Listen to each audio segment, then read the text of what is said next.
Ça, Catwoman, si. Je comprends pas ce que tu me parles. Par téléphone, Tati, Jocelyne, tout ce que tu me dis, c'est un peu confus, ça me rassure pas. Ma mère est sous un lit d'hôpital, hospitalisée depuis un mois. Mais pourquoi, lorsque je te pose des questions, tu me donnes pas l'adresse de son hospitalisation? Tu me dis que son état est stable sans me donner trop d'informations. Je trouve pas ça normal.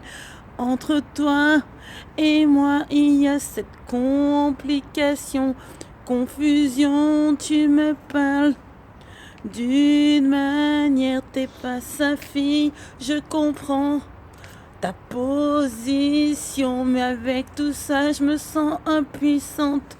De l'autre côté de l'océan, je ne sais pas dans quel état elle est sur ce lit anti-esquerre. Je te dis, vérifie son corps, vérifie de quelle manière on la traite, pose des questions. Sois là pour elle, je suis pas là en chair et en os, mais dans l'esprit, dans le cœur. Je la protège, je fais la prière tous les jours pour qu'elle s'en sorte. Je fais la prière pour que Dieu puisse la garder. Je fais la prière pour qu'elle respire. Je fais la prière pour que tu ne partes pas, tu me disais de chérir ma mère, papa, tu me disais de prendre soin d'elle, tu me disais qu'une mère, on en a toujours besoin. Je me rends compte après des années à quel point je l'aime. J'ai le cœur déchiré, des aiguilles au plus profond de moi-même. Je veux pas qu'elle parte, je ne suis pas encore prête. Je fais la prière pour ne pas qu'elle perde pied dans un coma artificiel.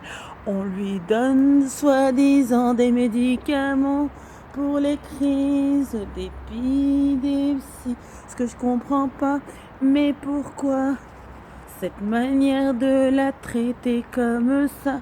Moi je veux qu'elle soit transportée en France pour qu'elle puisse avoir les meilleurs soins. Moi je fais la prière pour qu'elle ne parte pas. Moi je suis pas en chair et en os avec elle. Prends le relais, je vais voir mon frère dans le 18e pour lui poser et voir dans ses yeux à quel point il aime notre mère. Toi qui me disais, père, qu'une mère on en a toujours besoin. Moi je vois à quel point elle est importante pour moi. Elle me confiait des choses, elle me disait des mots entre mère et fille qu'elle dira à personne. Y a quelque chose que j'idolâtrais chez elle, sa manière d'être. Elle dit que je suis une femme forte et pourtant son cœur